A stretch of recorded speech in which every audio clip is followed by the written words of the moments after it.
رحم اللہ من قرأ الفلاح.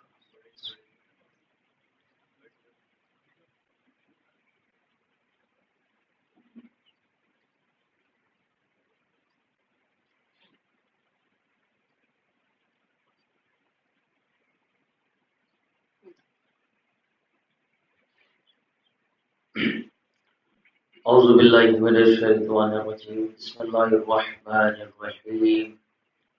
اللہم کل ولیک الحجۃ بن الحسن صلواتک علیہ وعلی آبائہ فی ہذہ الساعة وفی کل ساعة ولیا وحافظا وقائدا وناصرا ودلیلا وعینا حتی تسکنہ ارضک طوعا وتمتعہ فیہا طویلا.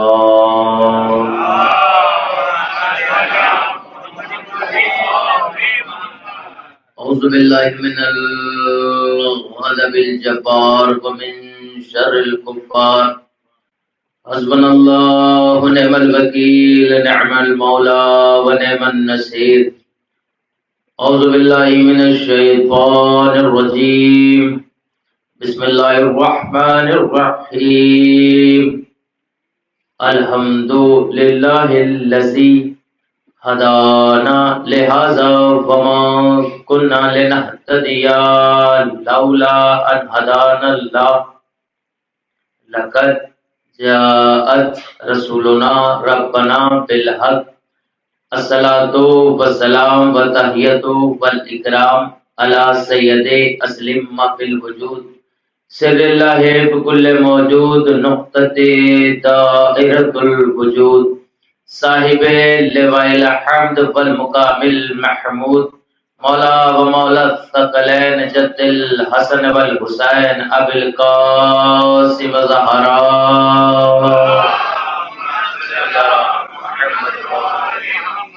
وعلى أهل بيته الطيبين الطاهرين المعصومين المظلومين ولعنة الله على أعدائهم ومنكر فضائلهم ومصائبهم وشجاعتهم وسخاوتهم وولايتهم أتشهم أجمعين. اللهم خص أنت أول ظالم باللعن مني وابدأ به أولا ثم الثاني والثالث والرابع.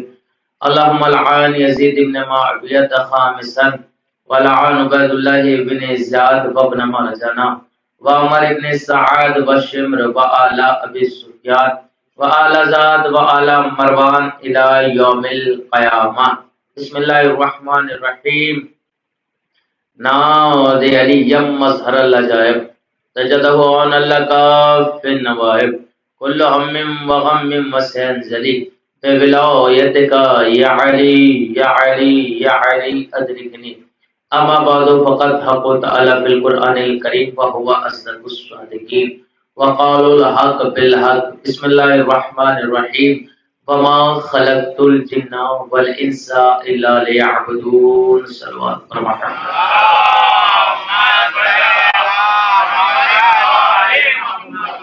زحمت نہ ہو تو عظمت جناب علی صدق پر بلند تر سلام.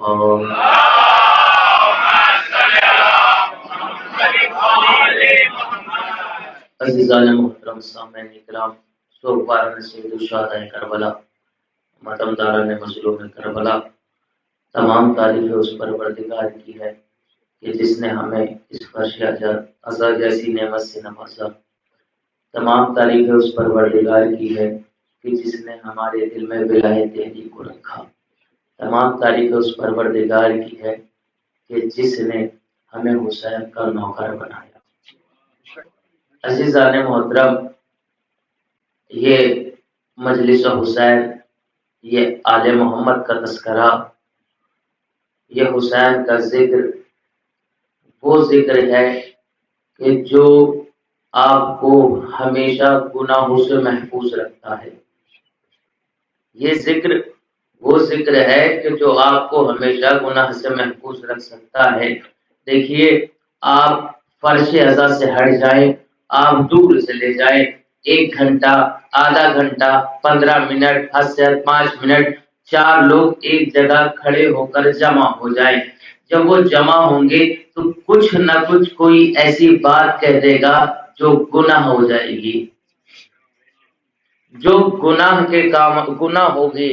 بھئی چار لوگ جب ایک جگہ جمع ہو کے باتیں کرتے ہیں تو گناہ ہو جاتا ہے، مگر واحد فرش ازا ہے کہ جب یہاں پہ چار لوگ جمع ہوتے ہیں تو صرف ذکر ہوتا ہے، صرف ذکر ہوتا ہے، اور ذکر ایسا ہوتا ہے کہ جس کے ذریعے زبان سے بھی صادر اچھائیاں ہوتی ہیں، کان بھی اچھائیاں سنتا ہے، آنکھ بھی اچھائیاں دیکھتا ہے۔ دیکھیے، اور فائدہ سب سے اچھا جو بینیفٹ ہے اس کا، ذکر حسین کا، ذکر آل محمد کا، اس کا بینیفٹ سب سے بڑا یہ ہے کہ اللہ روز محشر سوال کرے گا۔ کن چیزوں سے؟ کہ اللہ سوال کرے گا آنکھوں سے، اللہ سوال کرے گا آنکھوں سے، پھر اللہ سوال کرے گا ہاتھ سے، یا علی مدد، اللہ سوال کرے گا ہاتھ سے، پھر اللہ سوال کرے گا دل سے، یا علی مدد، اللہ سوال کرے گا ہاتھ سے، اللہ سوال کرے گا آنکھ سے، اللہ سوال کرے گا دل سے، کس چیز کا؟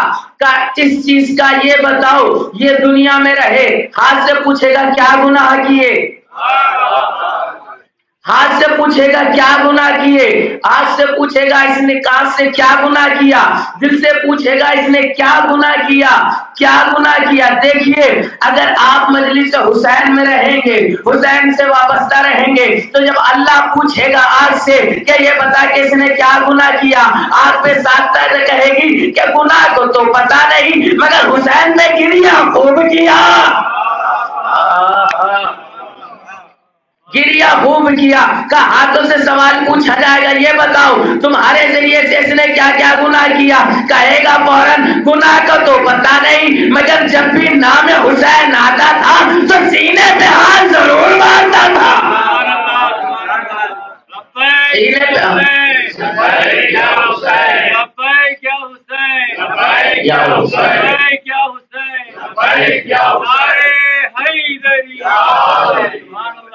سینے پہ ہاتھ ضرور مارتا تھا۔ کا دل سے پوچھا جائے گا تو دل بے ساختہ کہے گا گناہ کو تو پتا نہیں، مگر ہاتھ ولایت علی میں ڈوبا رہتا تھا۔ یہ فائدے ہیں ذکر حسین کے۔ اور یاد رکھیے گا، آل محمد کے در پر خلوص سے آئیے، بغیر خلوص کے کوئی فائدہ نہیں ہے۔ آئیے ایک بات سن لیجئے، بغیر خلوص کے آل محمد کے در پہ آنے سے کوئی فائدہ بھی نہیں ہے۔ بھائی جب جناب آدم، اللہ نے جناب آدم کو کائنات میں بھیجا، تمام مخلوق کائنات کی جناب آدم کی زیارت کے لیے آئی، اور جناب آدم کا کام یہ تھا کہ جو مخلوق زیارت کو آتی تھی اس کی حیثیت کے مطابق اسے دعا دیا کرتے تھے، اس حیثیت کے مطابق اسے دعا دیا کرتے تھے۔ اب جناب آدم کے پاس تمام مخلوقیں آتی تھیں، جناب آدم ایک ایک کر کے دعا دیا کرتے تھے، پوری مخلوقات آگے آدم کی زیارت کرتی تھی، آدم دعا دیا کرتے تھے۔ لیجئے اسی اسنا میں ہرنیوں کا ایک گروہ آیا، ایک ہجوم آیا، آنے کے بعد جناب آدم کو سلام کیا، جناب آدم نے سلام کا جواب دیا، اب جناب آدم نے ان کے لیے دعا کری، دعا کرنے کے بعد ان کی پشت پر ہاتھ پھیرا، ان کی پشت پر ہاتھ پھیرا۔ اب ہاتھ پھیرنا تھا، ہرنیا جب جناب آدم کی زیارت کر چکی، جناب آدم سے دعا پا چکی، تو اب اپنے قبیلے میں گئی، یا علی مدد، اپنے قبیلے میں گئی۔ جیسے ہی قبیلے میں جانا تھا، ایک مرتبہ جو الگ کی ہرنیاں تھی جو زیارت میں نہیں آئی تھی، الگ کی جو ہرنیاں تھی، ایک مرتبہ یک زبان ہو کے کہتی ہے یہ بتاؤ کہ تمہارے اندر سے یہ خوشبو کیسی ہے، یا علی مدد میرے سرکار، یہ بتاؤ یہ تمہارے اندر سے کیسے خوشبو ہے؟ یہ خوشبو آئی کہاں سے؟ جیسی تمہارے اندر ہے ہمارے اندر نہیں ہے۔ قبیلہ ایک تھا، مگر فرق کیا ہوا کہ ایک میں خوشبو آئی، ایک میں ویسی خوشبو نہیں ہے۔ پوچھا یہ بتاؤ کہ یہ خوشبو آئی کیسے؟ یہ خوشبو کہاں سے آئی؟ کہ یہ خوشبو ہم جناب آدم کی زیارت پہ گئے تھے، ہم جناب آدم کی زیارت پہ گئے تھے، ہم نے آدم کو سلام کیا، انہوں نے ہمیں تحفے میں یہ مشک عطا کری، یہ خوشبو عطا کری، یہ خوشبو عطا کری۔ اب جیسے سننا تھا فوراً وہ ہرنیا جو دوسری تھی کہتی ہم بھی چاہتے ہیں یہ خوشبو لے، ہم بھی چاہتے ہیں کہ یہ خوشبو ہم بھی لے۔ کہا ٹھیک ہے، ہمیں بتاؤ کہاں پہ ہے آدم؟ بتایا فلاں جگہ پر آدم ہے۔ یہ ہرنیا گئی، جناب آدم کو سلام کیا، جناب آدم نے سلام کا جواب دیا، ان کی اوقات کے مطابق دعا دی، ان کی پشت پر بھی ہاتھ پھیرا۔ وہ ہرنیا پھر اپنے قبیلے میں آتی ہے، آنے کے بعد یہ سوال ہو کے کہتی ہے جیسی خوشبو تم میں ہے ہم میں نہیں آئی، جیسی خوشبو تم میں ہے ہم میں نہیں آئی ہے، جیسی خوشبو تم میں ہے ہم میں نہیں آئی ہے، جیسی خوشبو تم میں ہے ہم میں نہیں آئی ہے۔ ایک مرتبہ وہ ہرنیا کہتی ہے کہ کس قدر تمہارے اندر وہ خوشبو آتی، ہم گئے تھے زیارت کے لیے، تم گئی تھی لعنت کے لیے۔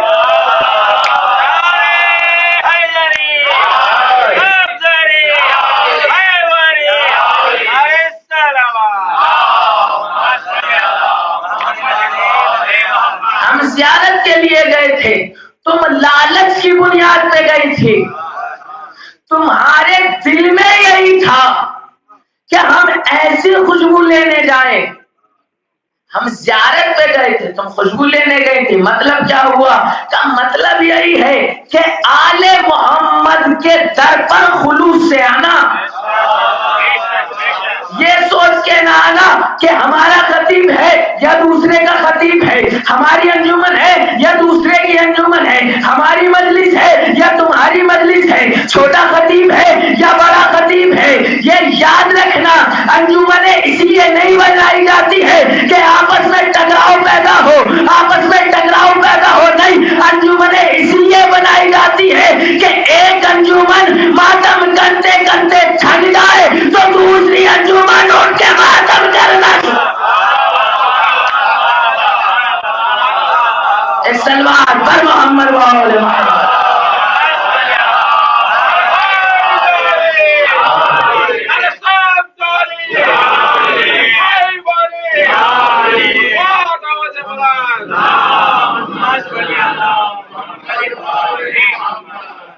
انجمنیں ہوتی ہی اسی لیے ہیں، اور کبھی نہ سوچئے گا کہ ہم مجلس میں جائیں گے تو مجلس شروع ہوگی، ہم جائیں گے تو مجلس ہوگی، نہیں نہیں، آپ نہیں آئیں گے تب بھی مجلس ہوگی، آپ نہیں آئیں گے تب بھی مجلس ہوگی۔ کیوں؟ یہ آپ کا ہمارا وعدہ نہیں ہے بلکہ اللہ کا وعدہ ہے، بلکہ اللہ کا وعدہ ہے۔ حسین تم نے میرے ذکر کو بچایا، اب میں تمہارے ذکر کو قائم رکھوں گا، ہم نہ ہوں گے تب بھی مجلسیں ہوں گی، ہم نہیں تھے تب بھی مجلسیں تھیں۔ دیکھیے یہ مجلس حسین ہے، اور مجلس حسین معرفت کی بنیاد پر آئیے، معرفت رکھتے ہوئے آئیے کہ کس کے در پر آ رہے ہیں، کس سے محبت رکھ رہے ہیں۔ یاد رکھیے گا، دیکھیے انسان کی سب سے پہلے اللہ نے جو خلق کی وہ عقل کری، اللہ نے عقل کو خلق کیا۔ بھائی اب عقل سنیے گا اور معرفت سنیے گا کہ اللہ نے سب سے پہلے عقل کو خلق کیا۔ اب مامون رشید 8ویں امام کا دور، اس کا ایک کام تھا کہ وہ علماء کو بلاتا تھا اور بلانے کے بعد ایک شوشہ چھوڑتا تھا جو اس پہ علماء گفتگو کرتے تھے، ایک بات چھوڑتا تھا جس پہ تمام علماء بیٹھ کے گفتگو کرتے تھے۔ اب مامون نے بلایا، علماء آئے، اور آنے کے بعد جمع ہو گئے اور فرمایا کہ آج کیا بات ہے؟ کہا آج آپ یہ بتائیے، جتنے علماء بیٹھے گئے، یہ بتائیے عقل کسے کہتے ہیں؟ عقل کسے کہتے ہیں؟ علماء بیٹھے ہوئے تھے، آپس میں باتیں شروع ہوئی. کسی نے کہا کہ عقل اسے کہتے ہیں کہ جس کے ذریعے سے دولت جمع کر لی جائے. کسی نے کہا کہ عقل اسے کہتے ہیں کہ جس کے ذریعے سے حکومت کر لی جائے. کسی نے کہا کہ عقل اسے کہتے ہیں کہ جس کے ذریعے سے شہرت پالی جائے. عقل اسے کہتے ہیں کہ جس کے ذریعے سے اچھی زمین لے لی جائے. اسی اسنا میں ایک بزرگ اٹھا، اٹھنے کے بعد کہتے ہیں کہ عقل اسے کہتے ہیں جو اچھائی اور برائی میں تمیز پیدا کر سکے. جو اچھائی اور برائی میں تمیز پیدا کر سکے. اب جتنے علماء نے تعریف سنی تھی اور دی تھی، اب وہ کہتے ہیں واہ کیا تعریف کری ہے عقل کی آپ نے، واہ کیا تعریف ہے. ہم اپنی تعریف واپس لیتے ہیں. جیسی عقل کی تعریف آپ نے کری، کسی نے عقل کی تعریف نہ کری. اب تمام علماء چپ ہوئے، پورے دربار میں اس کی واہ واہ تھی. ایک مرتبہ بادشاہ دیکھتا ہے امام کی طرف، دیکھنے کے بعد کہتا ہے مولا آپ کا کیا کہنا ہے؟ مولا آپ کا کیا کہنا ہے؟ آپ کا کیا کہنا ہے؟ اس نے عقل کی تعریف کیسی کری؟ مولا نے فرمایا کیا تعریف کری؟ اس نے کہا ہے کہ عقل اسے کہتے ہیں کہ جس کے ذریعے اچھائی اور برائی میں تمیز پیدا کر لی جائے. اچھائی اور برائی میں تمیز پیدا کر لی جائے. امام فوراً کہتے ہیں مجھے ایک سوال کا جواب دے. کہا مولا کیسا سوال؟ کا اتنا بتا دے کہ ایک طرف ہری گھاس ہو، ایک طرف ہری گھاس ہو، ایک طرف سوکھی گھاس ہو، ایک طرف ہری گھاس ہو، ایک طرف سوکھی گھاس ہو، تو یہ بتا گدھا کون سی گھاس کھائے گا؟ گدھا کون سی گھاس کھائے گا؟ بھائی بادشاہ نے مولا سے پوچھا کیوں؟ مولا سے پوچھا کیوں؟ سوال بنتا ہے نا. بھائی ہم نے بادشاہ سے پوچھا کہ یہ بتا جب تیرے یہاں کے درباری علماء کا اجماع ہو گیا تھا، علماء کا اجماع ہو گیا تھا، تو کیا ضرورت تھی کہ تم امام سے پوچھتا؟ کیا ضرورت تھی کہ تم امام سے پوچھتا؟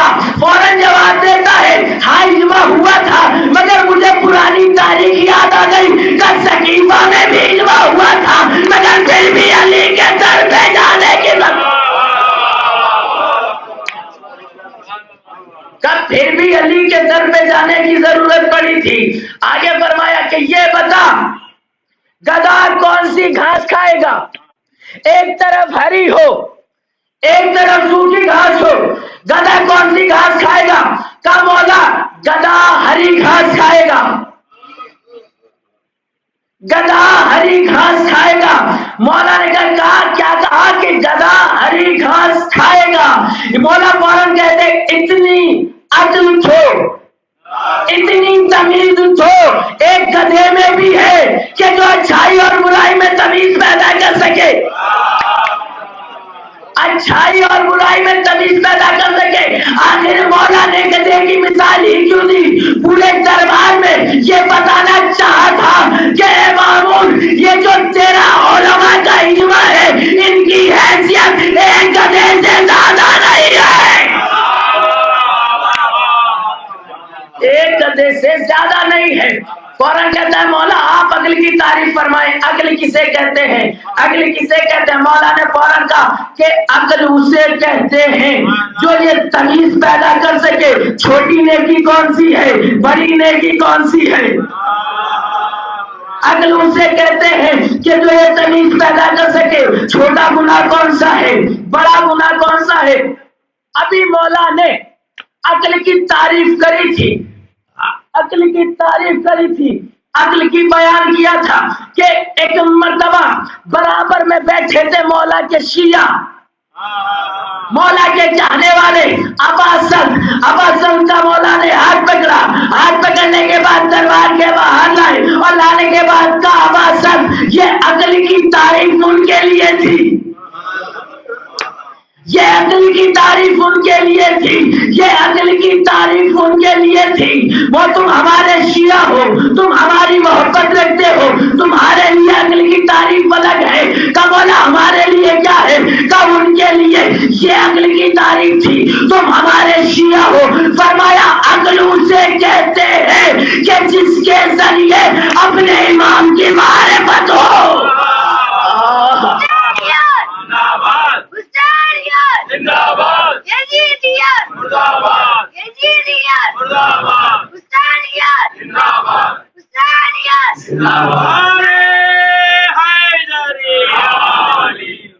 کا عقل اسے کہتے ہیں کہ جس کے ذریعے معرفت ہو. اب دیکھیے یہی تو آل محمد کا کرم ہے کہ ہم مرنے کے بعد بھی عقل پہ کچھ حرف نہیں آتا,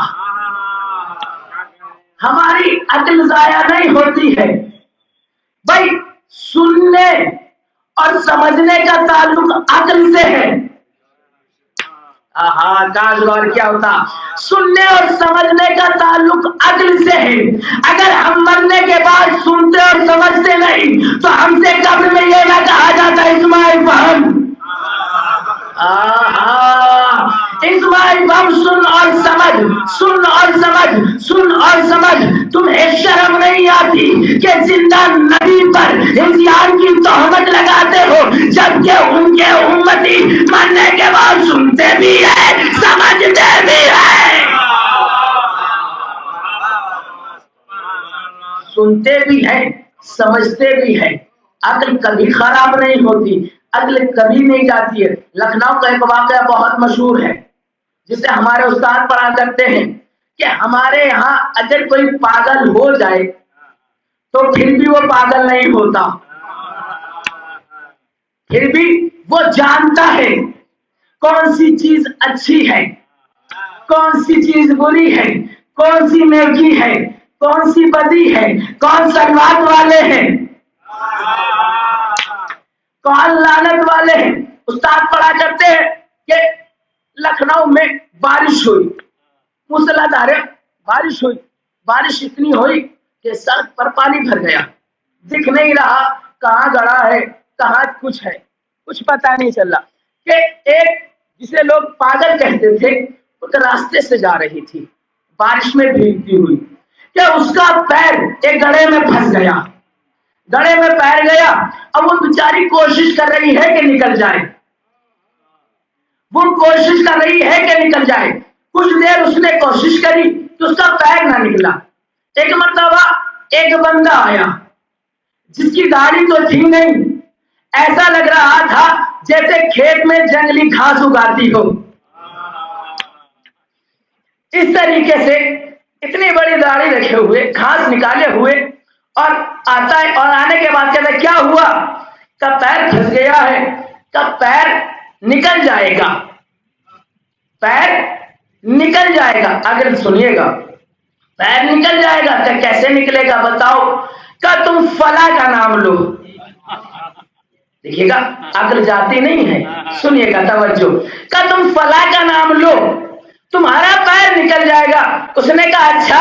اس نے پیر کو پکڑا اور پکڑنے کے بعد نام لیا اور پاؤں فوراً نکل گیا. اب جیسے نکلنا تھا سامنے والا خوش ہو گیا, سامنے والا خوش ہوا. خوش ہونے کے بعد فوراً کہتا ہے میں نے کہا تھا نا کہ تم نام لو وہ تمہاری مدد کر دیں گے, تمہارا پیر نکل جائے گا. فوراً کہتی ہے ہاں ہاں تم نے صحیح کہا تھا.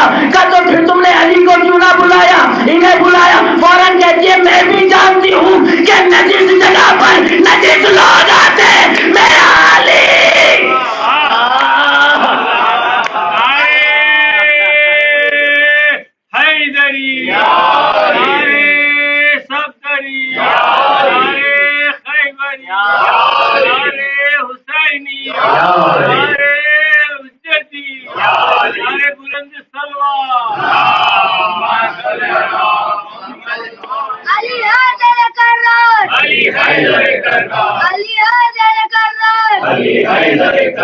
علی گل کے مددگار، علی حیدر کرار، علی گل کے مددگار، علی حیدر کرار، علی جنگ کو بھی تیار، علی حیدر کرار، علی جنگ کو بھی تیار۔ کہا میں اپنے علی کو جو طہارتوں کا مالک ہے یہاں کیوں بلاؤں گی؟ کہا ہمارے یہاں عقل کبھی ضائع نہیں ہوتی، کیونکہ ہم نے بچپن سے ہی سر کو آل محمد کے در پہ رکھا ہوتا ہے۔ ہم اپنے بچوں کو بچپن سے ہی سر آل محمد کے در پہ جھکا دیتے ہیں۔ ہمارے یہاں تو بچپن سے اور آخر تک عقل کبھی نہیں جاتی۔ ہمارا بچہ بھی جانتا ہے کہ کس زلجھنا کو چومنا ہے، کسے نہیں چومنا ہے، کس کی تعظیم کرنی ہے، کس کی نہیں کرنی ہے۔ کیوں کہ یہ صرف آل محمد کے در کی وجہ سے ہے۔ اور اپنی اولاد کو آل محمد کے در سے منسلک رکھنا، ان سے دور نہ رکھنا۔ اگر آپ نے ان سے دور رکھا تو پھر آپ شکایتیں کہتے نظر آؤ گے، حضور ہماری اولاد احترام نہیں کر رہی ہے، ہماری اولاد ہمارا کہنا نہیں مان رہی ہے۔ یہ اس وقت ہوگا کہ جب اہل بیت کے در سے دور رہو۔ تو اہل بیت کے در پہ رہو، اللہ کے قریب رکھو، نماز پڑھواؤ، بچپن سے سکھاؤ، نماز، زیارت، حسین کی عزاداری جو بزرگ تہذیب دے کے گئے ہیں اس تہذیب پر عمل کرتے ہوئے۔ عزیزان محترم، یہ آل محمد ہیں جنہوں نے کائنات کو تہذیب سکھائی، جنہوں نے کائنات کو جینا سکھایا۔ انہیں ہی کربلا میں 3 دن کا بھوکا پیاسا مارا گیا، 3 دن کا بھوکا پیاسا کربلا میں مارا گیا۔ اس کے بعد بھی مجلس ہے، بس یہاں پہ جناب سکینہ کے چند مذاہب سن لینا اور گریہ کر لینا۔ آل محمد جنہیں کربلا میں بھوکا پیاسا مارا گیا۔ کائنات کا دستور یہ ہے کہ جب کسی کے یہاں میت ہو جاتی ہے تو آس پاس میں جتنے لوگ ہوتے ہیں یا دور احباب کے لوگ ہوتے ہیں وہ آتے ہیں اور آنے کے بعد سینے سے لگاتے ہیں، سر پہ ہاتھ پھیرتے ہیں کہ گھبرانا نہیں، تمہارا باپ گیا ہے نا، ہم تمہارے سرپرست ہیں، ابھی ہم تمہارے سر پر ہیں، تم گھبرانا نہیں۔ لوگ آتے ہیں کہ گھبرانا نہیں، جب تک ہم زندہ ہیں تم پہ کوئی مصیبت نہ آنے دیں گے۔ اللہ اکبر، کائنات کا دستور کربلا میں بدل گیا۔ ارے حسین کی شہادت کے بعد سکینہ کو کسی نے سینے سے نہ لگایا، ارے سکینہ کے بعد جب بھی کوئی آیا کسی نے تازیہ مارا، کسی نے تورا مارا، کسی نے تازیانہ مارا، کسی نے درہ مارا۔ اللہ اکبر، 4 سال کی بچی 11 محرم کو جب قافلے کو اسیر کیا گیا، عزاداروں اونٹوں پر لے جایا گیا تو ایک مرتبہ ملون کہتا ہے کہ سکینہ کو لاؤ، سکینہ کو لے کے آؤ قریب۔ عزاداروں جناب سکینہ کو قریب لایا گیا، ایک مرتبہ اونٹ کو بٹھاتا ہے اور بٹھانے کے بعد سکینہ کو سینے کے بل اونٹ کی پشت پر لٹاتا ہے اور ایک رسی لیتا ہے اور کس کے سکینہ کو اس رسی سے باندھ دیتا ہے۔ عزاداروں جب یہ قافلہ چلا، چلتے چلتے ایک جگہ رکا تو ایک شخص آگے بڑھا اور آگے بڑھنے کے بعد کہتا ہے یہ بتاؤ اس اونٹ کے پیر میں کچھ زخم ہے؟ یہ بتاؤ کیا اس اونٹ کے پیر میں کوئی زخم لگا ہے؟ یہ خون کیسا نکل رہا ہے؟ ارے 25 برس کا بھائی تڑپ کے رہ گیا، آگے بڑھ کے کہتا اے شاہ تو نے انصاف نہ کیا، ارے یہ اونٹ کا نہیں میری سکینہ، یہ میری سکینہ کا خون ہے۔ ارے جب اونٹ چلتا ہے سکینہ کا سینہ اونٹ کے پر سے، ارے یہ چوٹ آئی جس کی وجہ سے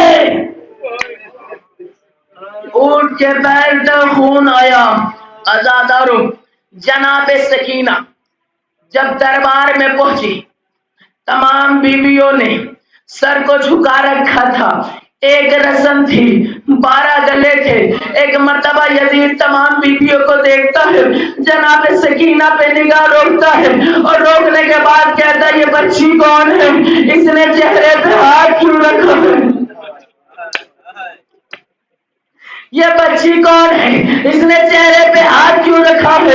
ایک مرتبہ کوئی جناب سکینہ نے جواب نہ دیا۔ پھر ایک مرتبہ خاطب ہوتے کہتا ہے بچی تیرا نام کیا ہے؟ تو نے چہرے پہ ہاتھ کیوں رکھا ہے؟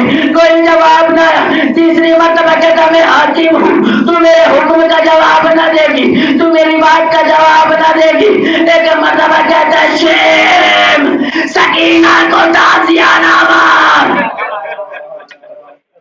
سکینہ کو تازیانہ مار۔ ارے جیسے تازیانہ لے کے چلا سید سجاد پڑے، ارے تازیانہ لہرا سکینہ کی طرف چلا سید سجاد سکینہ کے آگے۔ تازیانہ سید سجاد کے۔ ایک مرتبہ سید سجاد کہتے اے یزید میری بہن کیسے جواب دے؟ ارے ایک رسل ہے 12 گلے، ارے سکینہ کا گلا اس قدر گھٹا ہے کہ کچھ ہاتھ بنا ہی نہیں کرتا۔ سکینہ کی کوئی آواز نہیں نکلتی۔ اے عزیز سکینہ پنجوں کے بل کھڑی ہے۔ اللہ اکبر، سنو گے عزادارو؟ اے عزیز سکینہ پنجوں کے بل کھڑی ہے۔ کہ یہ سکینہ ہے؟ کہا ہاں یہ سکینہ ہے۔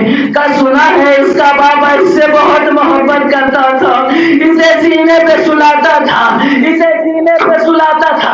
ایک مرتبہ یزید کہتا ہے کہ اگر تیرا بابا تم سے بہت محبت کرتا ہے، صاحب اولاد ہو، اپنی بیٹیوں کو سینے پہ سلاتے ہو نا؟ یزید کہتا ہے سنا ہے تیرا بابا تجھ سے بڑی محبت کرتا تھا۔ اگر تیرا بابا تجھ سے محبت کرتا ہے تو یہ دشت میں سر ہے، اس سر کو بلا کے دکھاؤ، اس سر کو بلا کے دکھاؤ۔ اور ایک مرتبہ رومال ہٹاتا ہے، دشت میں حسین کا سر۔ سکینہ نے دیکھا، فوراً دیکھ کے کہتی ہے بابا اے بابا، اے میرے اچھے بابا، اے میرے پیارے بابا، آج ہماری محبت کا امتحان یزید لیتا ہے۔ اے بابا میری آغوش میں آ جاؤ، اے بابا میری آغوش میں آ جاؤ، اے بابا میری آغوش میں آ جاؤ۔ ارے تو سر دشت سے حسین کا سر ہوا میں معلق، سکینہ کی آغوش، بابا کا سر، بابا کا سر سکینہ کی آغوش میں آیا۔ ارے جیسے ہی سر آنا تھا، ارے رخسار کو رخسار پہ رکھا، فرمایا بابا آپ کی شہادت کے بعد میرے گوشوارے چھینے گئے، بابا آپ کی شہادت کے بعد مجھے تازیانے مارے گئے، بابا آپ کی شہادت کے بعد ہمیں دیار بدیار پھرایا گیا، بابا آپ کی شہادت کے بعد ہم پہ کھولتا پانی پھینکا گیا۔